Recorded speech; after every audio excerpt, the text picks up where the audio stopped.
Hello everyone. Have you ever wondered what it's like to wake up an entire city with just your voice? Well, today we have someone who does exactly that and so much more. Welcome to Sanvad, where we are about to dive into the world of RJ Neha, the voice behind Banaras Morning on Radio City. But she's not just any RJ. She's a force of energy, a storyteller, and a connector of talents. How does she keep everyone hooked every day? What's her secret? Let's find out as we chat with the vibrant and inspiring RJ Neha. Welcome, ma'am. Thank you so much Kavya. It's a very very vibrant and warm welcome. और मुझे नहीं पता था कि इतने छोटे छोटे बच्चे भी आजकल आरजे बन सकते हैं. जिस तरह से आपने एनर्जी के साथ स्टार्ट किया है, तो ये एक अच्छा साइन दे रहा है कि मुझे ऐसा लग रहा है कि आपके अंदर थोड़ी थोड़ी क्वालिटीज़ तो है आरजेइंग वाली. Thank you, ma'am. और जितने भी लोग मुझे देख रहे हैं उन सबको हेलो हाय. रेडियो सिटी से मैं हूँ RJ Neha. Monday to Saturday सुबह 7 से 11 मेरा शो जाता है. बहुत ही इन्फॉर्मेटिव काइंड ऑफ शो है. 70% इन्फॉर्मेशन, 30% एंटरटेनमेंट. येस, आप सोच रहे होंगे कि बहुत सारा ज्ञान देती हूँ मैं. येस, एब्सोल्युटली मैं ज्ञान देती हूँ, लेकिन वो ज्ञान बहुत ही काम का ज्ञान होता है, बनारस से जुड़ा ज्ञान होता है. तो it's a informative infotainment kind of show. That is a morning show. So 7 से 11 मंडे टू सैटरडे आप मुझे सुन सकते हैं 91.9 FM पर. सो Kavya, Shall we start, ma'am? yes, absolutely. Okay. As students, we often wonder about our career paths. So, what inspired you to become an RJ and what was your journey like? So about my journey, तो I think Kavya हम अंग्रेजी में ही answer दें या फिर हिंदी में दें, जैसे आप बताएं. आप जिसमें comfortable बिकॉज हैं. आप क्वेश्चंस तो मुझे इंग्लिश में ही पूछ रही हैं. आप जैसे कंफर्टेबल. ओके, ठीक है. तो आई थिंक जैसे मैंने आपसे कहा कि हमारा radio station is a English radio station. तो हमारे जितने भी ऑडियंस, हमारे जितने भी लिसनर्स हैं, वो हमेशा चीज़ें पसंद करता है बहुत ईजी लैंग्वेज में सुनना. हिंदी लैंग्वेजेस में वो ज़्यादा कंफर्टेबल होते हैं. तो I think I will answer in Hindi. तो जैसे कि आपने कहा करियर की बात करते हैं, आरजेइंग की बात कर रहे थे अभी हम लोग जब आ भी रहे थे, तो मैंने ये डिस्कशन किया कि लोगों के दिमाग में एक थॉट होता है कि RJ is a kind of part time job. But ये सबसे बड़ा मिथ है, क्योंकि RJing is a full time job. ये कोई पार्ट टाइम जॉब नहीं होता है. और अगर आप ये सोच रहे हैं कि आपने 4 घंटे का आपने शो किया 7 से 11, दैन उसके बाद आप फ्री हो गए, तो ऐसा नहीं होता. ये पूरा फुल टाइम जॉब होता है. जैसे हम किसी कंपनी में कहीं पर भी किसी कॉर्पोरेट ऑफिस में काम कर रहे होते हैं, तो हमें फुल टाइम देना होता है 8-9 आवर्स, कभी कभी I think 10 to 11 hours, 12 hours. तो वो अनसर्टेन होता है. तो ऐसा कुछ नहीं होता है कि आप सिर्फ 8 घंटे काम करेंगे या फिर 9 घंटे काम करेंगे. जब आप मीडिया में घुसते हैं या फिर किसी भी जर्नलिज्म फील्ड में जाते हैं, तो आपको मैक्स टू मैक्स ये मान के चलना है कि थोड़ी सी आपको अपनी पर्सनल लाइफ को थोड़ा साइड करना पड़ता है, क्योंकि प्रोफेशनल लाइफ थोड़ी ज़्यादा हावी हो जाती है. तो इट्स अ टफ जॉब. जितना फैसिनेटिंग बाहर से लगता है उतना होता तो है, लेकिन उसके लिए बहुत सारी मेहनत करनी पड़ती है. और अभी तो मुझे लगता है कि अभी जैसे पहले का जो दौर था, आई थिंक अगर हम 10 साल पीछे जाएं, when we go to 10 years back, तो रेडियो इज़ लाइक एक आवाज़ जिसको लोग सुनना पसंद करते थे. आवाज़ से ही लोग पहचानते थे. लेकिन अभी का जो दौर है वो सुनाई भी देता है और दिखाई भी देता है. तो आरजे सिर्फ अब सुनाई नहीं देता, अब आरजे दिखाई भी देता है. तो बहुत सारे डिजिटल प्लेटफॉर्म्स पे, चाहे इंस्टाग्राम हो, फेसबुक हो, तो हमें वहाँ पर भी उतना ही एक्टिव रहना पड़ता है. तो ये एक अच्छी अपॉर्चुनिटी हो सकती है, एक अच्छी करियर अपॉर्चुनिटी हो सकती है आपके लिए एक्सप्लोर करने के लिए, इधर ऑन रेडियो और इधर on social platform. When you were like pursuing this career, कुछ doubts हुए कि मतलब आरजे अच्छा है कि नहीं, something like that? Frankly speaking, मैंने ये जब चूज़ किया था तो मैंने कभी सोचा ही नहीं था कि ये मेरे लाइफ का मतलब ऐसा करियर ऑप्शन बनेगा जैसे कि सब सोचते हैं. मैंने इसको बस एज अ पैशन स्टार्ट किया था, और एज अ पैशन ही मैंने इसको शुरू किया था. जैसे होता है किसी के पेरेंट्स कहते हैं अरे जाओ ट्राई कर लो, आफ्टर ग्रेजुएशन कुछ ऑप्शन समझ में नहीं आ रहा है, दिखा कुछ तो बस गए और कर लिया. तो मैंने एज अ बस एवं तेवं करके उसको चूज़ तो कर लिया था, बट मैंने कभी नहीं सोचा था कि वो मेरे लाइफ का इतना टर्निंग पॉइंट साबित हो जाएगा और मेरे करियर अपॉर्चुनिटी के लिए एक बहुत अच्छा ऑप्शन बन जाएगा. तो ये yes, it's an beautiful option. अगर आप चूज़ करना चाहें, अगर आप मीडिया फील्ड में जाना चाहें और आरजे बनना चाहें, तो it's a good option. Wow, that was great.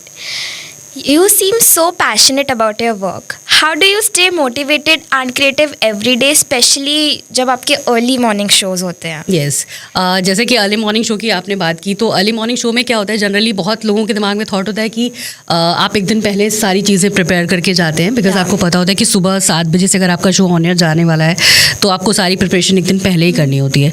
But इतना अनसर्टेन होता है, आप सुबह शो करने जा रहे हैं 7 बजे और अचानक से 8 बजे आपके आसपास कोई ऐसी न्यूज़ आ जाती है अचानक से कि कुछ चेंज हो गया, कोई नेशनल कोई इमरजेंसी हो गई, एनीथिंग एल्स, बनारस से जुड़ा कुछ हो गया, तो आपको पूरी की पूरी अपनी स्क्रिप्ट, अपना पूरा का पूरा शो चेंज करना पड़ता है.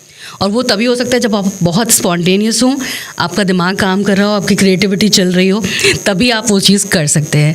तो थोड़ा सा टफ तो है, because morning show is like, जैसे मैंने कहा कि 60% इन्फॉर्मेशन है, 40% एंटरटेनमेंट है. तो इन्फॉर्मेशन देने के लिए आपके पास खुद भी नॉलेजेबल आपको होना बहुत ज़रूरी है. आप कोई भी इन्फॉर्मेशन ऐसे नहीं डाल सकते, तो आपको बहुत सारा मतलब ज्ञान लेकर बैठना पड़ता है और स्पॉन्टेनियस होना बहुत ज़रूरी है, क्योंकि अचानक से कुछ आया और आपने अपना पूरा का पूरा शो पैटर्न जो है वो आपको चेंज करके वापस से नई चीज़ डालनी है. तो उसके लिए थोड़ा सा क्विक माइंड होना बहुत ज़रूरी है. तो वो धीरे धीरे आ जाता है. जैसे मॉर्निंग शो थोड़ा टफ है. अगर मैं बात करूँ और भी हमारे जो अदर शोज़ है, जैसे for example mid morning show हो गया, आफ्टरनून शो हो गया, इवनिंग शो हो गया, हर टाइम बैंड का शो जो है उसका अपना अलग फ्लेवर है. मॉर्निंग शो थोड़ा इन्फॉर्मेटिव हो गया, मिड मॉर्निंग थोड़ा सा फीमेल सेंट्रिक काइंड ऑफ हो गया, जहाँ पे थोड़ा सा जब 11 से 2, 11 से 3 या 4 के 5 वाला जो दौर होता है, उसमें हमारी जो फीमेल ऑडियंस है वो ज़्यादा पसंद करती है सुनना रेडियो. तो उनके टाइप का कंटेंट, उनके हिसाब से, लाइक फॉर एग्जांपल रेसिपीज़ और समथिंग, कुछ tips, fashion tips, beauty tips, इससे रिलेटेड कंटेंट होता है, वो थोड़ा इजी हो जाता है. लेकिन जब हम बात करते हैं मॉर्निंग टाइम बैठ की, तो वो थोड़ा सा टफ इसलिए भी है बिकॉज जैसे मैंने कहा कि अनसर्टेन है, आपके पास प्रिपरेशन का वक्त नहीं है.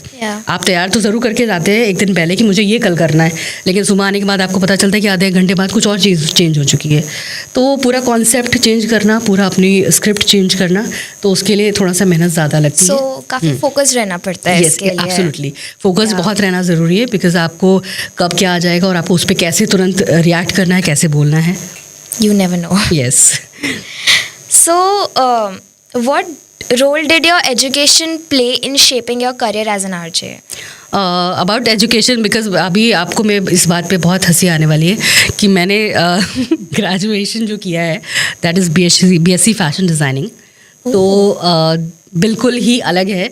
किसी ने कभी सोचा ही नहीं होगा, मुझे तो पता ही नहीं था कि मैं, जैसे मैंने कहा कि मैं रेडियो में आने वाली हूँ या मैं ये ऑप्शन चूज़ करने वाली हूँ, ये मुझे मालूम ही नहीं था. मेरा BSc फैशन डिज़ाइनिंग है. आफ्टर दैट मैंने सिर्फ इसको एज अ पैशन के तौर पर, एज अ ट्राई मैंने किया था, और मुझे नहीं पता था कि ये मेरे लाइफ का ऐसा पाथ बन जाएगा कि इसी को मैं करियर बना लूँगी. तो कई बार ऐसा होता है कि आपकी एजुकेशन जो है वो ज़रूरी नहीं कि जो आप कर रहे हैं वो ही आपको उसी फील्ड में जाना है, उसी से रिलेटेड हो, ऐसा ज़रूरी नहीं है. मेरे पॉइंट ऑफ व्यू तो नहीं है. हालांकि अभी के टाइम पे आप जब इस फील्ड में आना होता है तो आपको कम्युनिकेशन जैसे होता है, मास कॉम वगैरह का, ये थोड़ा सा होता है कि बिना उसके आपको नहीं प्रेफर करते. हमारे टाइम पे ऐसा नहीं था. हालांकि उनके लिए उस टाइम पे टैलेंट ज़्यादा इंपॉर्टेंट था, कि टैलेंटेड कितने ज़्यादा हैं आप, आपका कितना माइंड चल रहा है, कितना आप ऑन द स्पॉट चीज़ें वो करते हैं. तो उस टाइम पे इस तरह का था. बट अभी का जो सिनेरियो है थोड़ा सा चेंज हो चुका है. अभी आपको थोड़ा सोशल लाइफ पे थोड़ा ज़्यादा एक्टिव रहना है, प्लस आपका मास कॉम का अभी थोड़ा सा वो हो गया है कि आपको मास कॉम करके आओगे तो ही आपको प्रेफरेंस मिलती है रेडियो फील्ड में. बाकी ऐसा कुछ स्पेसिफिक नहीं है कि अब नहीं किया है तो फिर अब आप, अगर आपने नहीं किया, मान लीजिए फॉर एग्जांपल आपने, जैसे मैंने कहा मैंने BSc फैशन डिज़ाइनिंग की है, और उसके अलावा आपने कुछ अदर एक्टिविटीज़, जैसे मैंने रेडियो में काम किया या उससे कहीं और काम किया, तो वो आपको प्रेफरेंस देते हैं. तो ऐसा नहीं है कि बहुत स्पेसिफिक है कि यार अब मास कॉम करेंगे तभी हम रेडियो में जा सकते हैं या तभी हम जर्नलिज्म में जा सकते हैं. ऑप्शन आपके पास तब होगा जब आप क्रिएटिव होंगे. नहीं होंगे तब तो ऑब्वियस बात है कि फिर आपको तो उसी पाथ को चूज़ करके आगे बढ़ना है. So, as a proud Banarsi, what life lessons has the city taught you that जो आप हम लोगों से शेयर करना चाहेंगे? यार बनारस के बारे में क्या ही बोला जाए. बनारस तो अपने आप में एक ऐसा शहर है जिसके बारे में आई थिंक कोई शब्द कम पड़ जाएंगे. बहुत ही लाइवली, बहुत ही ऐसा शहर, मतलब अपने शहर को, I am not from Varanasi, I am from Mirzapur.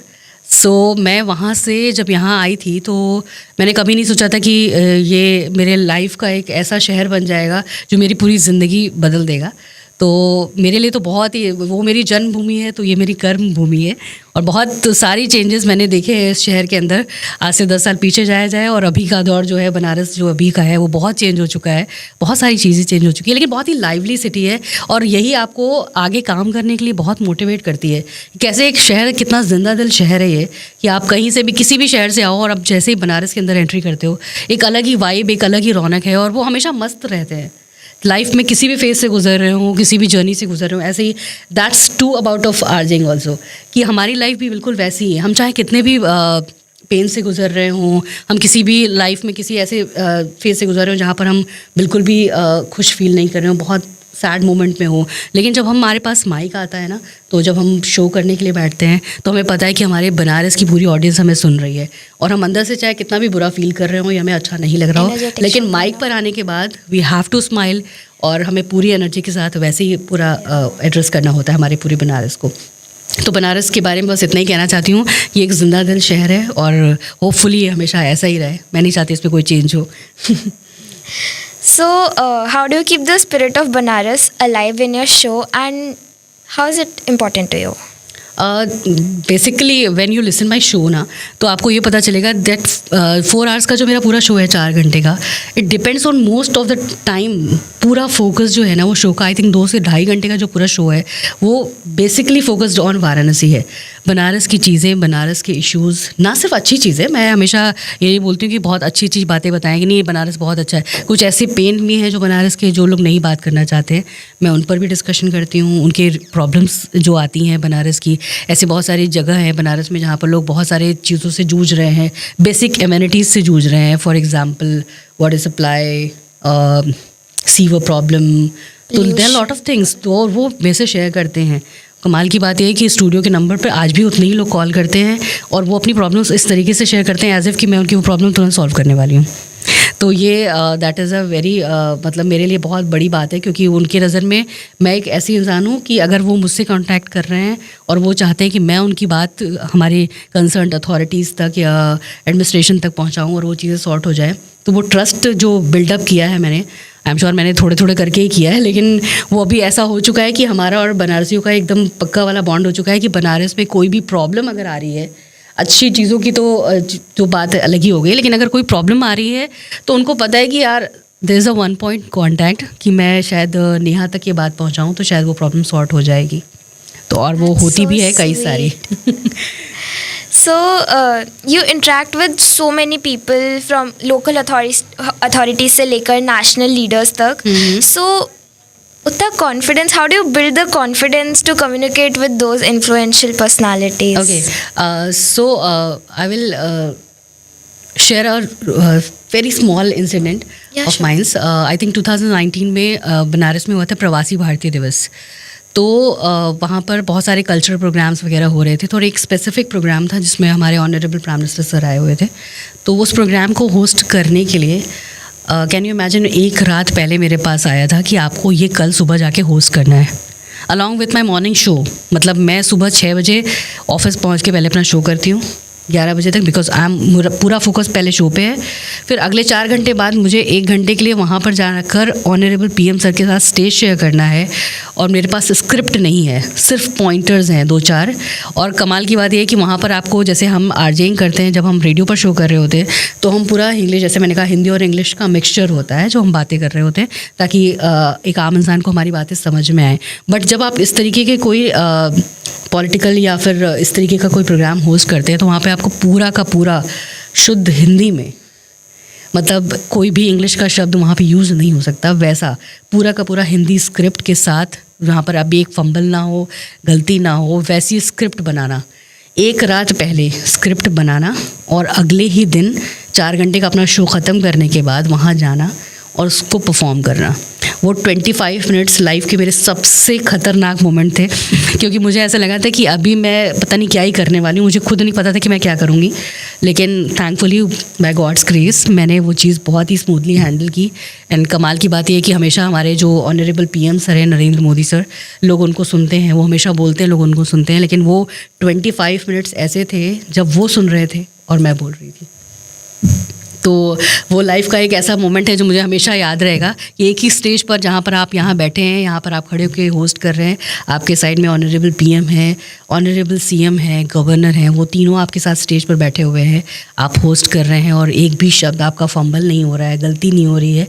तो शायद ऊपर वाले का ही थोड़ा रहम रहा होगा कि कुछ गड़बड़ नहीं हुई, वरना बहुत सारे ऐसे लोग हैं जिनसे ऐसी गलती हो ही जाती है क्योंकि आपके पास कोई स्क्रिप्ट नहीं है। जैसे आपने मेरे लिए क्वेश्चनर्स बनाए हैं, इफ़ थॉट कि अगर आपके पास ऐसा कोई क्वेश्चनर ना होता, आप ब्लैंक हो जाती, तो आप क्या करती? I would pray that कुछ हाँ, मिरेकल हो जाता, कुछ मिरेकल हो जाता, ऐसा कुछ हो जाता। तो मेरे साथ सेम सिचुएशन थी, मेरे पास कुछ स्क्रिप्ट नहीं थी, there is no script. I think 5-10 pointers की ये चीज़ों पे बात करनी है और वो कैसे मैंने स्क्रिप्ट बनाई है, मैंने कैसे किया, सब एक मिरेकल ही था। और वहाँ पे जाके वो परफॉर्मेंस करना लाइफ So का then- एक हमेशा एक वो बन गया कि हाँ यार, ये तो रिमार्केबल पॉइंट बन गया मेरी ज़िंदगी का। there were many unexpected turns in a life पूरे आरजे के करियर में, and you handled it very well. That was quite good. So, what advice would you give to the students who are afraid, who have stage fear or public speaking problems? I think मुझे ऐसा लगता है कि stage fear, हाँ, जैसे मैंने कहा कि हमारी फील्ड में मैंने देखा है, हमारे एज एन आरजे मैंने देखा है कि बहुत सारे ऐसे लोग हैं हमारी फील्ड में जिनके आज भी मतलब स्टेज पे जाने के बाद वो माइक लेकर फंबल कर जाते हैं और हैंडल नहीं कर पाते हैं। तो स्टेज फियर ख़त्म करने का एक बहुत ही सिंपल सोल्यूशन है, आप जब सामने अपने जो भी लोग आपके साथ बैठे हैं, आप उनको इंटरेक्ट, जैसे हम जब रेडियो पर शो कर रहे होते हैं तो ये जो माइक होता है, इट्स काइंड ऑफ फ्रेंड। वो मेरे लिए माइक नहीं है, वो मेरे लिए बनारस का कोई एक ऐसा शख्स है जिससे मैं बात कर रही हूँ। जैसे फॉर एग्जांपल मैं अभी आपसे बात कर रही हूँ, तो जब मैं ये सोच के बात कर रही होती हूँ तो फिर मेरे सामने चाहे 100 लोग बैठे हों, 2 लाख लोग बैठे हों, डजेंट मैटर, क्योंकि मैं सिर्फ उसको एड्रेस कर रही हूँ और वो मुझे देख रहा है, मुझे समझ रहा है, मेरी बातें सुन रहा है। तो मैं, ये मेरा फोकस है, ये मेरा मानना है कि मुझे इस सिर्फ एक आदमी को एड्रेस करना है और मुझे लगता है कि एक आदमी जो सुन रहा है वो पूरे बनारस का सारा हर बंदा उसी थॉट प्रोसेस से सोच रहा होगा और मुझे सुन रहा होगा। तो वो कोई सेंसिबल बंदा है जो मेरी बातें सुन रहा है। तो बस यही सोच के आपका धीरे धीरे करके 1 बार 2 बार स्टेज फियर आएगा, फिर तीसरी बार आते आते ख़त्म हो जाता है। फिर जब आप फ्रैंक हो जाते हैं तो फिर 100 लोग बैठे हों, 10 लोग बैठे हों, 1000 बैठे हों, कोई फ़र्क नहीं पड़ता। Yeah, that was really helpful actually. So, social media plays a big role in students' lives today. ठीक है? How do you use it positively to connect with people and spread meaningful messages? Okay, so देखिए, social media platform की अगर हम बात करें तो अभी का दौर है, आई एम श्योर आप भी देख रहे होंगे कि रील्स का ज़माना आ चुका है, लोग तरह तरह की रील्स डाल रहे हैं, लेकिन कहीं ना कहीं वो गुड इम्पैक्ट के साथ साथ बहुत बुरा इम्पैक्ट भी डाल रहा है हर किसी की लाइफ में।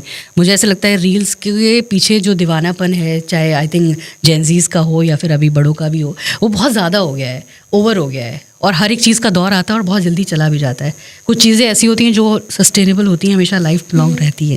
जैसे आपने देखा होगा कि रेडियो आज से 15 साल पीछे चले जाओ तो भी था, अभी भी है, और इंशाल्लाह आई थिंक आगे भी वैसे ही रहेगा, सर्वाइव करेगा, क्योंकि उसने अपनी कंसिस्टेंसी बरकरार रखी है। चेंजेस किए हैं, ज़माने के साथ बदला है खुद को, क्रिएटिव भी हुए हैं, लेकिन कुछ चीज़ें ऐसी होती है, जैसे आपने देखा टिकटॉक आया था एक टाइम पे, आया और कब चला गया किसी को नहीं पता। तो ये भी एक वही दौर है कि ये बहुत हाइप मची हुई है, रील बनाना है, ये करना है, वो करना है, लेकिन ये दौर भी एक टाइम ऐसा आएगा कि ये चला जाएगा। वो जो सस्टेनेबिलिटी वाली चीज़ है वो वही रहेंगी जो मीनिंगफुल होंगी, जो लोगों के समझ में आएंगी। आपको लगता है रील में 50 तरीके की रील आप जब अभी आप स्क्रॉल करते होगे तो पता नहीं ऐसी क्या क्या चीज़ें दिख जाती होंगी जो जिसका कोई मतलब भी नहीं होता, because they are making only for becoming viral, only for content, only for content, कि उनको पता है कि मैं कुछ भी ऐसा कंटेंट डालूँ मैं वायरल हो जाऊँ। लेकिन मेरा ऐसा मानना नहीं है। मुझे ऐसा लगता है कि अगर आप सोशल प्लेटफॉर्म का यूज़ कर रहे हैं तो उसका सही तरीके से इस्तेमाल करें। कुछ ऐसी चीज़ें, कुछ ऐसी मीनिंगफुल चीज़ें डालें, कुछ ऐसे मैसेजेस डालें, कुछ ऐसी मोटिवेशनल बातें करें ताकि सामने वाले को आपसे कुछ इंस्पिरेशन मिले। ऐसा ना हो कि वो आपको देख के आपके जैसा बनने की कोशिश तो करे, लेकिन आप तो पता नहीं क्या ही दिखा रहे हैं कि उसको रील्स जब आप खोलते हैं कई बार ऐसा होता है कुछ ऐसी अजीबोगरीब चीज़ें दिखने को मिल जाती हैं और लोग आजकल के जो बच्चे हैं वो उस चीज़ को अडॉप्ट करने की कोशिश करते हैं। तो ये बहुत ही, मुझे लगता है कि ये गलत तरीका है। आप रील्स देखिए, बिल्कुल देखिए, लेकिन एक स्पेसिफिक टाइम बैंड में देखिए। ऐसा नहीं कि दिन दिन भर लोग स्क्रॉल ही करते जा रहे हैं। ये भी नहीं, हमारी लाइफ में भी पार्ट है, कभी कभी मुझे लगता है कि सोशल प्लेटफॉर्म ना होता तो ज़्यादा बेहतर होता, क्योंकि वो लाइफ का एक ऐसा पार्ट है कि हमारे लिए तो खैर आई थिंक मजबूरी हो गई कि अब तो करना ही करना है, एक्टिव रहना पड़ता है सोशल प्लेटफॉर्म पर। लेकिन बहुत ज़्यादा लाइफ में उसको एंगेज कर लेना, मुझे लगता है वो बैड इम्पैक्ट डालता है। एक चीज़ एक टाइम लिमिट तक करिए और उसका इस्तेमाल सही तरीके से करिए, तो आई थिंक वो आपके लिए काम करने वाला है। और अगर आप उसका ओवर यूज़ कर रहे हैं, so basically social media is not bad, but it's just how you use it. If हाँ, आप किस तरीके से आप उसको इस्तेमाल किस तरीके से कर रहे हैं वो डिपेंड करता है. अब आप उसका एक्स्ट्रा यूजेज किसी भी चीज़ का अगर आप बहुत ज़्यादा इनटेक करो तो वो चीज़ आपके लिए हार्मफुल हो जाती है. तो same process goes to social media also. So, radio हम सबको पता है that radio is live and unpredictable. As हमने आपकी काफ़ी स्टोरीज सुन ली है. तो how do you handle unexpected situations while you are on air? Okay, I think वो कहीं ना कहीं एक्सपीरियंस भी आ जाता है तो उसके बाद फिर आप हैंडल कर लेते हैं. लेकिन स्टार्टिंग में तो हाँ ऑब्वियसली, बट स्टार्टिंग में कई बार ऐसा नहीं, मैं ये नहीं कहूँगी कि मैं एकदम आई तो मैं एकदम प्रो हो गई थी, ऐसा नहीं था. मैंने भी किया है यार फंबल, हर किसी से होता है, हर किसी से कई बार ऐसा होता है कि आपको समझ में नहीं आता, ब्लैंक हो जाते हैं. लेकिन धीरे धीरे एक एक्सपीरियंस जब आपको हो जाता है तो आपको पता है कि चीज़ें कैसे हैंडल करनी है. अब कोई ऐसी स्पेसिफिक, फॉर एग्जांपल आप सुबह बड़ा ही एनर्जेटिक वाइब में गए शो करने के लिए, बैठ गए और आपने पूरा बताया आज तो बनारस में ये होने वाला है, वो होने वाला है. आप बहुत खुशी वाले उसमें वाइब में आप पूरा शो कर रहे हैं और अचानक से आप पढ़ते हैं अखबार में कि कोई बहुत बड़ी पर्सनैलिटी ख़त्म हो गई, या ऐसा आपने कुछ पढ़ लिया कि अरे अब आपने पूरा का पूरा अपना प्रोसेस चेंज करना है. आप जितने एनर्जेटिक और कितने हैप्पी वाइब में आप शो कर रहे थे, आपको सेम चीज़ बदल के सीधे से एक सैड मोमेंट पे आना है और उस चीज़ को बताना है. लेकिन अब ये थोड़ी कि अब कोई किसी का कोई डेथ हो गई है, कोई पर्सनालिटी ऐसी चली गई, तब आप उसमें हंस के बात करेंगे या बोलेंगे तो वो तो अच्छा साउंड नहीं करेगा ना. तो अब आप पूरा का पूरा अपना मूड प्रोसेस चेंज करते हैं और अपना पूरा शो उस तरीके से ढालते हैं. तो वो एक टाइम के बाद जब आप एक्सपीरियंस हो जाते हैं ना, एक्सपीरियंस, तो वो धीरे धीरे आ जाता है. तो जब आप भी करोगे तो आपको भी आ जाएगा. एक बार में नहीं आएगा, 2 बार 3 बार 4 बार करते करते आप आ जाता है. So, as students, we are always balancing our studies and hobbies together. So, how do you balance your hobbies like cooking and traveling with your very busy career?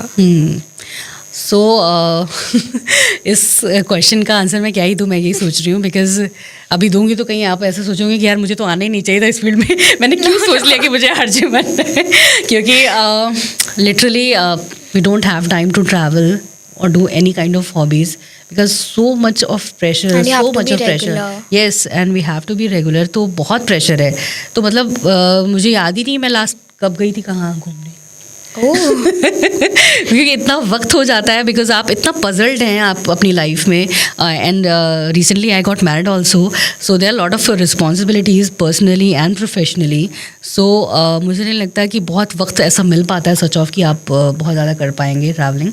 हालांकि ये कि आपको अपने टास्क कंप्लीट करने हैं और आप एज एन आरजे जब आप प्रोग्रामिंग में शामिल होते हैं, क्योंकि रेडियो में भी बहुत सारे डिपार्टमेंट्स होते हैं, there are programming and sales, administration, there are lot of departments. तो जो प्रोग्रामिंग डिपार्टमेंट होता है there is a very tough team, because उनको कभी भी आपको ऑप्शन चूज़ करना है. मैं आरजे हूँ, आप आरजे हैं, मेरा शो भी जाता है, आपका शो भी जाता है. आपको छुट्टी लेनी है तो मुझे आपका काम करना पड़ेगा, मतलब मुझे डबल काम करना पड़ेगा. और अगर मुझे छुट्टी लेनी तो आपको मेरा काम करना पड़ेगा. ये ओवरटेक, गिव एंड टेक वाला रिलेशन है. और वो अगर आपकी अच्छी बॉन्डिंग है तो सामने वाले से, अगर आपका वो फ्रेंड है तो वो आपका काम करने के लिए रेडी भी हो जाएगा, और नहीं है तो वो आपके लिए टफ टास्क है. क्योंकि आप अगले दिन का, जैसे मॉर्निंग शो है, आप 2 दिन 3 दिन का शो रिकॉर्ड नहीं कर सकते, क्योंकि आपको पता ही नहीं कि अगले दिन क्या होने वाला, आप कैसे रिकॉर्ड कर लोगे. कुछ स्पेसिफिक शोज़ हैं जैसे मिड मॉर्निंग शोज़ हो गए, आफ्टरनून शोज़, मैंने कहा कि female centric kind of shows हैं, तो वो आई थिंक उसमें थोड़ा सा प्रेफरेंस मिल जाती है कि 2-3 दिन का आप कर सकते हैं रिकॉर्ड, तो वो बंदा तो फिर भी एक बार ले सकता है. बट मॉर्निंग शो जो कर रहा है उसके लिए बहुत डिफिकल्ट है. अनटिल अनलेस का आपका कोई बहुत अच्छा फ्रेंड है जो आरजे है और वो आपका शो करने के लिए रेडी हो जाए तभी आपको छुट्टियां मिल सकती, वरना नहीं मिल सकती. सो आपके शो में you often talk about city problems and you highlight जो लोकल टैलेंट लोगों के होते हैं. So what motivates you to take up such responsibilities? Okay, because देखो क्या है ना कि जब जैसे मैंने कहा कि शहर के बारे में जब आप बात करते हैं, शहर के लोगों की आपसे उम्मीदें बहुत हैं. ट्रस्ट, हाँ, ट्रस्ट जो बिल्डअप किया है वो कहीं ना कहीं इतना ज़्यादा है कि लोगों को पता है कि यार कोई भी चीज़ अगर रेज़ कर रहे हैं, कई बार ऐसे मैं एक किस्सा आपसे शेयर करना चाहूँगी. एक बहुत ही पुराना लिसनर है हमारा, आई थिंक इज़ ब्लाइंड, मुझे पता भी नहीं, मैंने कभी उसको देखा नहीं है. इज़ ब्लाइंड, और वो उसको कैसे स्टूडियो का नंबर याद है मुझे ये भी नहीं पता, वो कैसे कॉल करता है एट गॉड नोज़. वो कॉल करता है और वो अपनी चीज़ें शेयर करता है और बताता है मेरे साइड में ये प्रॉब्लम हो रही. मैंने कहा तुम्हें दिखाई नहीं देता, तुम कैसे तुम नंबर मिलाते हो, तो कैसे करते हो? मैम मैं मिला, मुझे मतलब वो मैं समझ गया हूँ कि यही नंबर है और आप इतने टाइम से बोल रही हैं कि मुझे दिमाग में वो फिट हो चुका है वो नंबर स्टूडियो का, तो मैं मतलब कुछ ना भी करूँ तो मेरी उंगलियाँ उस पर टच होती हैं और मैं मिला लेता हूँ. और मैं अपनी प्रॉब्लम शेयर करना चाहता हूँ आपसे, क्योंकि मुझे लगता है कि आप ही वो है शख्स जो ये काम कर सकती हैं। इन कोविड टाइम मुझे लगता है कि कई सारे ऐसे एरियाज़ हैं जहाँ पर हम लोगों ने बहुत सारे सोशल कॉज के लिए काम किया है। बेसिकली मॉर्निंग शो में जब हम काम कर रहे होते हैं, शो तो हम कर ही रहे हैं, लेकिन हम बहुत सोशल अवेयरनेस के लिए बहुत सारे काम हमने किए हैं। बेसिक मैं बहुत छोटा सा एक और किस्सा बताऊंगी। जब भी गर्मी आती है, आपने देखा होगा, गर्मी सॉरी विंटर, ये आपका कौन सा सीज़न होता है, बारिश वाला, जब मानसून सीज़न में क्या होता है कि कई बार बहुत डेंगू फैल जाता है पूरे शहर के अंदर ना। तो जब डेंगू फैल जाता है तो क्या होता है कि जो हमारा कंसर्न डिपार्टमेंट है नगर निगम, तो अकॉर्डिंग टू बनारस के जितने भी लोग हैं, नगर निगम is like very very lazy department जो कोई काम नहीं करता। तो उनको लगता है कि अभी तो डेंगू फैल गया, बनारस के बहुत सारे स्पेसिफिक एरियाज़ है जहाँ पे लोग परेशान हो जाते हैं, बच्चे बीमार हो जाते हैं, और कोई वहाँ देखने वाला, कोई फॉगिंग नहीं हो रही, नथिंग, वहाँ पे कुछ काम नहीं कर रहा है। लोग लेटर्स डाल डाल के लोगों की चप्पलें घिस जा रही हैं नगर निगम के ऑफिस पहुँच के कि सर हमारे एरिया में फॉगिंग करा दो, ये करा दो, बट कोई सुनने वाला नहीं है।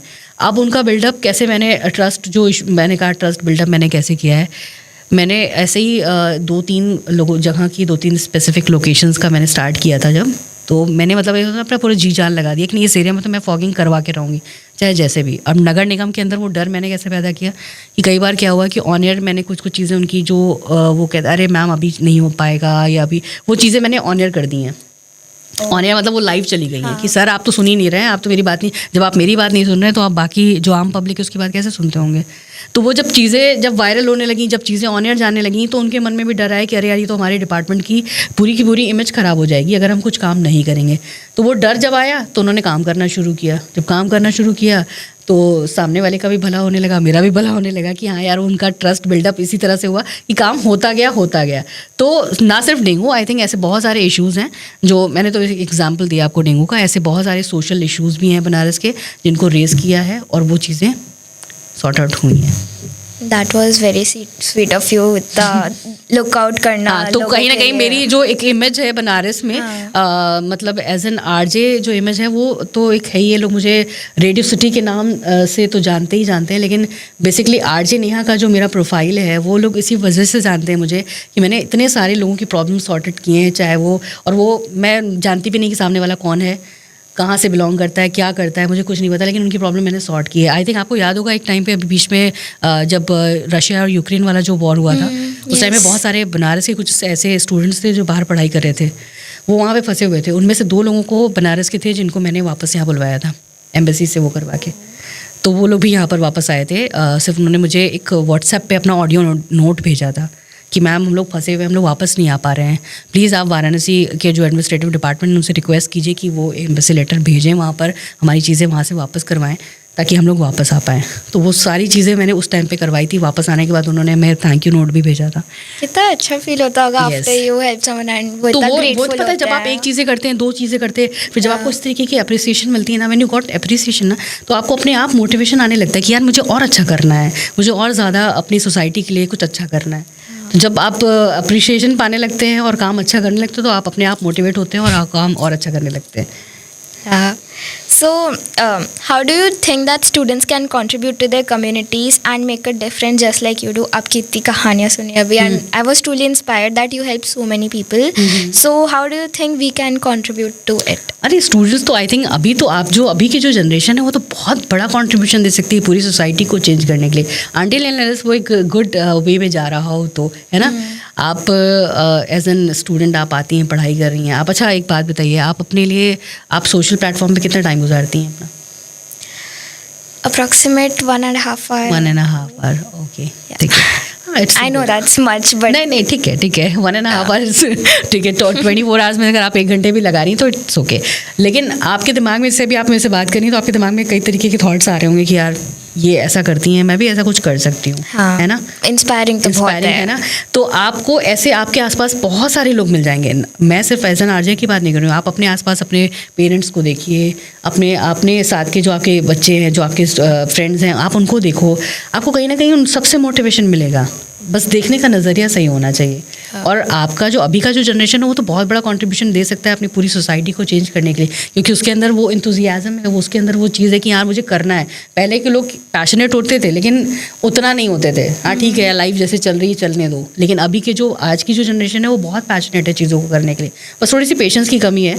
तो मैं चाहती हूँ वो पेशेंस थोड़ा सा अगर आ जाए आप सबके अंदर तो वो मुझे लगता है वो ज़्यादा अच्छा हो। जैसे किसी भी सक्सेस का कोई शॉर्टकट फॉर्मूला नहीं होता, आप बहुत जल्दी सक्सेस नहीं पा सकते। अब मैं आज 12 ईयर्स हो गए, 12 to 13 ईयर्स हो रहे हैं मुझे। आज मैं आपके साथ बैठ के कैसे बात कर पा रही हूँ? क्या आज से 1 साल 12 साल पीछे जाऊँ तो क्या आप मेरे से ये बात कर पाते? नहीं। I have given my 12 years to this life. मैं यहाँ तक आज पहुँची हूँ तब जाके। वो पेशेंस चाहिए, बहुत पेशेंस चाहिए, एफर्ट्स चाहिए। यस एफर्ट्स चाहिए, पेशेंस बहुत इंपॉर्टेंट है। अगर आप पेशेंस नहीं है आपके अंदर, आप सोचेंगे कि आज मैंने ये किया, कल मैंने ज्वाइन किया और परसों मैं आरजे बन जाऊँ, मैं सुपरस्टार बन जाऊँ। ऐसा नहीं होता, कोई शॉर्टकट फॉर्मूला नहीं है। आपको अपना लाइफ में एफर्ट भी डालना है, हार्डवर्क भी डालना है और पेशेंस भी बहुत ज़रूरी है। तो स्टूडेंट्स को तो मैं यही कहना चाहूँगी, पेशेंस रखो, पेशेंस रखो, सब मिलेगा। लेकिन अपनी सही डायरेक्शन में काम करोगे तो सब कुछ मिल जाएगा। So who has been your greatest role model? Any teacher या कोई? My mother because she has given a very she is a big part of my life. मेरी पूरी करियर लाइफ की जो जर्नी है ना उसमें सबसे इंपॉर्टेंट पार्ट अगर किसी का है तो मेरी मम्मी का ही है। क्योंकि मुझे याद है कि जब मैं यहाँ पे ऑडिशन देने आई थी वाराणसी में, जिस थ्रू मैं इस रेडियो इंडस्ट्री में आई हूँ, रेडियो मंत्रा उस समय हुआ करता था, रेडियो सिटी नहीं था ये, पहले रेडियो मंत्रा था। और उस समय एक हंट होता था, मंत्रा का ही हंट था वो, आरजे गिरी, जो कि बेसिकली हमारे बनारस के कुछ टैलेंट्स को वो इनवाइट करते थे। उसमें से कोई एक विनर बनता था, जो जिसके अंदर कुछ आरजेइंग के गुण होते थे, वो विनर बनता था। लेकिन वो सारा का सारा प्रोसेस वोटिंग साइकिल पे था, आपके परफॉर्मेंस पे था। तो वो आरजे गिरी, मैं बनारस से, जैसे मैंने कहा मैं हूँ नहीं बनारस से, मैं मिर्ज़ापुर से बनारस रेगुलर बेसिस पे ट्रैवल करती थी और मैं आती थी और मेरी मम्मी मुझे लेके आती थी। 20 to 25 डेज़ तक मेरी मम्मी मेरे साथ आई हैं और 8-8 9-9 घंटे मेरे साथ बैठ के ऑडिशन वाले रूम में रहती थी। मैं वहाँ रहती थी, ऑडिशन देती थी। फिर मेरा टॉप 100 से टॉप 50, टॉप 50 से 20, top 10 and then top 5 and then winner. इस पूरी जर्नी में मेरी मम्मी का सबसे अहम रोल है, इसलिए उनसे बड़ा कोई रोल मॉडल हो नहीं सकता मेरे लिए। कुछ ऐसा लेसन जो उन्होंने आपको सिखाया हो लाइफ में? उन्होंने यही सिखाया कि आपको कभी हार नहीं माननी है, किसी भी चीज़ से आपको घबराना नहीं है कि अरे यार ये अब आ गया, अब मैं कैसे करूँगी। जब उनको मैंने देखा है कि वो हर एक चीज़ में अपने आप को ग्रो अप करके बाहर निकलती हैं और अपनी लाइफ में बहुत उन्होंने कामयाबी हासिल की है, तो वो बहुत मेहनत करके की है। और मैंने उनको उतना वो हार्डवर्क करते हुए देखा, शायद वही कहीं ना कहीं मेरे अंदर भी आ गया है, वो हार्डवर्क करना। या हार्डवर्क करोगे तभी आपको कुछ मिलेगा। कोई चीज़ आपको आसानी से नहीं मिल सकती, आपको मेहनत तो करनी पड़ेगी। तो वो मैंने दिमाग में बैठा लिया कि मुझे मेहनत तो करनी है, चाहे उसके लिए मुझे कुछ भी करना हो। So effort and patience are the two key points that you have to keep in your mind while you follow your career. So if you could time travel and go back to your school days, आप अपने younger self को क्या advice दोगे? Younger self को यही advice देना चाहूँगी कि उस टाइम पे तो मैं देखो, मेरे टाइम पे तो पेशेंस था यार बच्चों के अंदर। मेरे टाइम पे पेशेंस था बच्चों के अंदर। तो मैं एडवाइस ये देना चाहूँगी कि अगर आपका जो दिल करे करने का, मतलब किसी के पर प्रेशर में मत आओ कि यार मम्मी पापा ये चाहते हैं कि मैं ये बन जाऊँ तो अब मुझे इन्हीं का गोल मुझे अचीव करना है। नहीं, आपका दिल क्या कह रहा है, आपका जो अंतरात्मा जिसको बोलते हैं हमारे, वो क्या कह रहा है कि मुझे क्या करना चाहिए। किसी को देख के, किसी को करके आप मुझे देख के मेरे जैसा बनना चाहो या किसी को देख के उससे इंस्पायर हो। आप इंस्पायर होना ठीक है, लेकिन आप अपने दिमाग से सोचिए कि मेरी लाइफ में क्या मुझे बनना है, मेरा दिल क्या कहता है। कल को मेरे फ्रेंड सर्कल में कोई बैठा है यार वो डॉक्टर बन गया तो मैं भी डॉक्टर बन जाऊँ, वो इंजीनियर बन गया तो मैं भी बन जाऊँ, ऐसा नहीं होता। आपका दिल क्या कह रहा है, आपको किस चीज़ पे सबसे ज़्यादा मन कर रहा है कि हाँ मुझे यही करना चाहिए, मुझे इस चीज़ को करने में मज़ा आ रहा है। जिस चीज़ में करने में आपको मज़ा आए वही आपका करियर बन सकता है, मुझे ऐसा लगता है। जिस चीज़ को करने में मज़ा नहीं आ रहा है ना, वो किसी के ज़बरदस्ती दबाव में आप कर तो लोगे, लेकिन आप उसमें बहुत ज़्यादा सक्सेसफुल हो नहीं पाओगे। तो उस चीज़ को करो जिसको करने में आपको अच्छा लगता है, चाहे वो कुछ भी हो, चाहे वो आरजेइंग हो, फूड ब्लॉगिंग हो, ट्रैवलिंग हो, एनी काइंड ऑफ ऑप्शन। अब तो तमाम ऑप्शंस हैं। मुझे लगता है आज से जब हम 15 साल पीछे जाएं तो हर कोई का एक ही एम होता था, या तो डॉक्टर बनना था या तो इंजीनियर बनना था, यही 2-3 ऑप्शन होते थे। लेकिन अभी तो इतनी अपॉर्चुनिटीज़ हैं, there are lot of opportunities, और आप किसी भी फील्ड में जाएँ बहुत अच्छा कर सकते हैं, बस आप दिल से करें। वाह। सो कोई ऐसा फन या unexpected fact about being an RJ जो आप हमसे शेयर करना चाहेंगे, जो हमें पता होना चाहिए? अनएक्सपेक्टेड जैसे मैंने कहा अनएक्सपेक्टेड तो है। हाँ, अनएक्सपेक्टेड तो बहुत है। बहुत ज़्यादा है। अनएक्सपेक्टेड है कि कभी भी कुछ भी हो सकता है। हाँ। कभी भी कुछ भी आ सकता है। आप अगर ये सोच के आ रहे हैं कि आप सुबह आएंगे और आप अपने 7 आवर्स की ड्यूटी को निभाएंगे और चले जाएंगे, ऐसा नहीं होगा। कभी भी कुछ भी आ जाएगा और वो आपको हैंडल स्मूथली करना पड़ेगा। चाहे आपके लिए आई थिंक उसके लिए आपको शायद थोड़ी सी अपनी पर्सनल लाइफ को भी थोड़ा साइड लाइन करना पड़ सकता है, लेकिन जब आपको लेकिन वो डेडिकेशन जब पता है, वो डेडिकेशन बाद में फिर वर्थ इट हो जाता है। मुझे अभी मैं कभी कभी सोचती हूँ यार मैंने इतना अपना पर्सनल लाइफ में चीज़ें वो की हैं अपनी प्रोफेशनल लाइफ को स्मूथ बनाने के लिए, लेकिन अभी लगता है कि कहीं ना कहीं वो वर्थ इट है। वो मेहनत जो की है, वो डेडिकेशन जो दिया है, वो वर्थ हो जाती है उसकी। तो डेडिकेशन बहुत इंपॉर्टेंट है किसी भी चीज़ को करने के लिए, और प्रेजेंस ऑफ माइंड भी बहुत इंपॉर्टेंट है। कुछ भी आए उसको स्मूथली हैंडल करो। ये नहीं कि मतलब अभी आ गया तो अब मैं घबरा जाऊँ, अब तो मेरा पेशेंस ही खत्म हो जाए।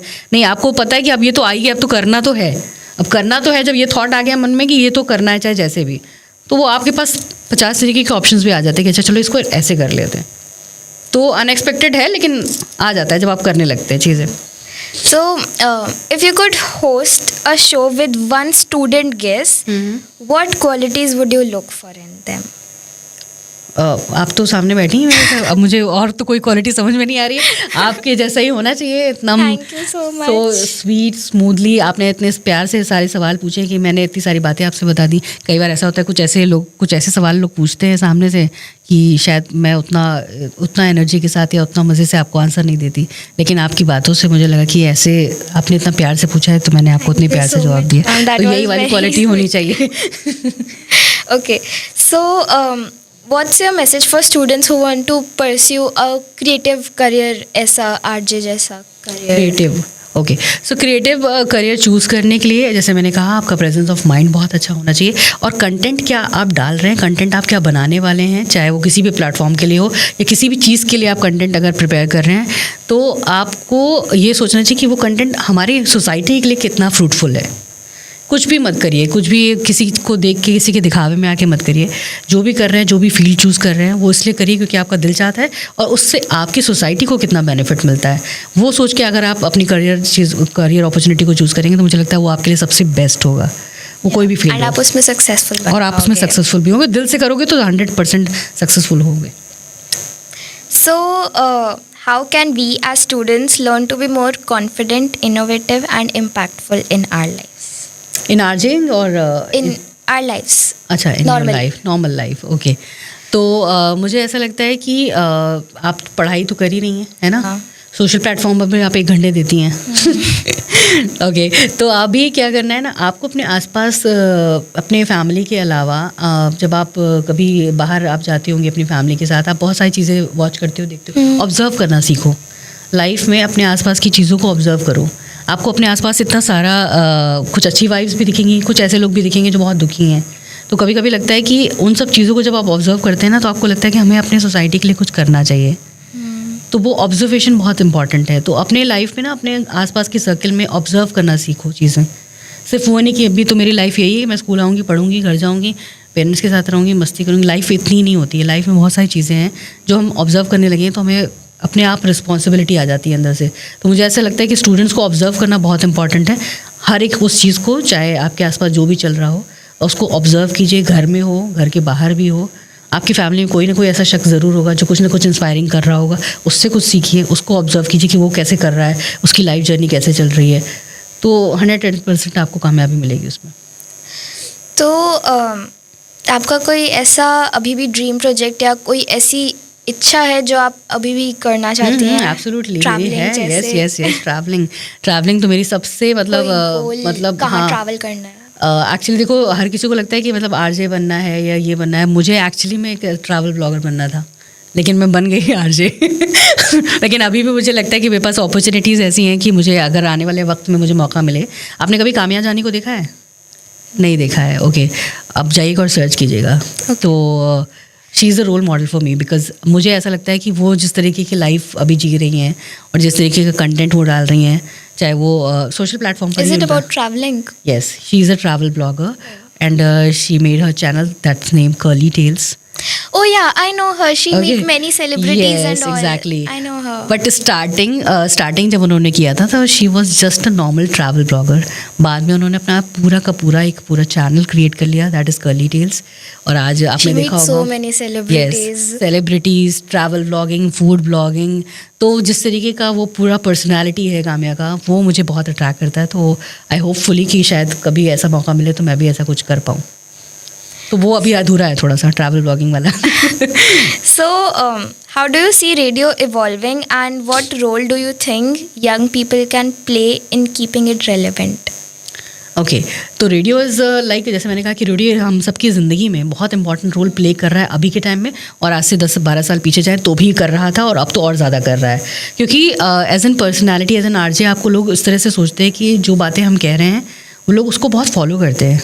जैसे आपने कभी देखा होगा, मैंने कहा ना कि सोशल प्लेटफॉर्म पर कोई आरजे हो और वो अच्छा कंटेंट डाल रहा हो, आपने कभी सर्च कीजिएगा आरजे कार्तिक को, कभी आप देखिएगा आरजे कार्तिक बहुत ही कमाल का उनका पर्सनालिटी है, और जिस तरीके का कंटेंट वो डालते हैं वो बहुत मोटिवेट करता है. तो रेडियो का एक बहुत अहम रोल है पूरी सोसाइटी के बीच में, क्योंकि वो आपकी बातों को समझते हैं और आपको इस तरीके से देखते हैं कि हाँ ये बंदा कह रहा है तो सच कह रहा होगा.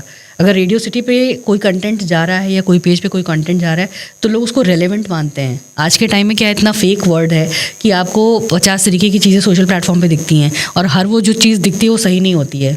लेकिन अगर किसी रेलेवेंट चीज़ किसी पेज से जा रही है या किसी रेलेवेंट शख्स की तरफ से जा रही है तो उसको लोग सच्चा मानते हैं. फॉर एग्जांपल, अगर मैंने कोई कंटेंट अपने पेज पे शेयर किया है या कोई रेडियो पर अपनी कोई बात कही तो लोग उस चीज़ को सही मानेंगे.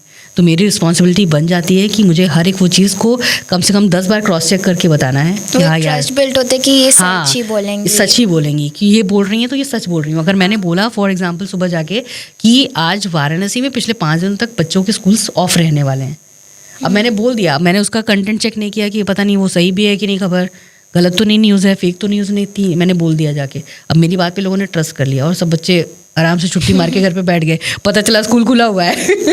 तो वो फेक न्यूज़ भी नहीं होनी चाहिए. तो रेडियो का इन्वॉल्वमेंट इस तरीके से हो गया कि लोगों का ट्रस्ट बहुत है कि रेडियो पर कोई चीज़ जा रही है तो सही जा रही होगी. तो वो ट्रस्ट बॉन्ड जो है ना वो इसी तरह बना है, क्योंकि लोगों को पता है कि कोई भी खबर रेडियो पर जब आएगी तो एकदम सटीक और सही आएगी, इन्फॉर्मेटिव होगी. तो वो इवॉल्वमेंट तो है, बहुत ज़्यादा है. So, let's move on to the rapid fire round, my personal favorite round. Okay. Okay, so shall we start? Yeah. If Banaras were a person, what would you say to them? Rapid fire. Mast Mola. Oh. One on-air moment you'll never forget. One on-air, that was not on-air moment.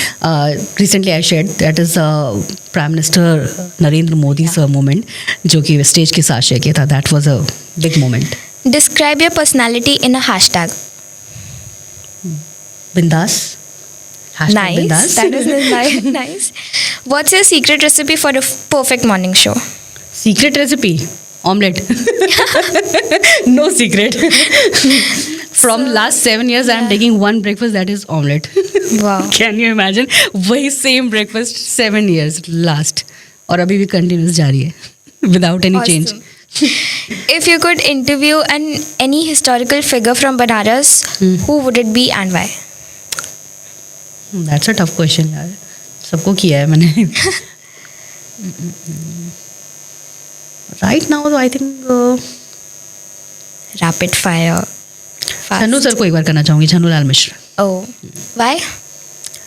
Inspiring है, बहुत inspiring है, और उनकी पूरी journey को मैं थोड़ा नज़दीक से जानना चाहती हूँ, इसलिए एक बार उनके साथ करना चाहूँगी. Ma'am, thank you. That was a great podcast with you.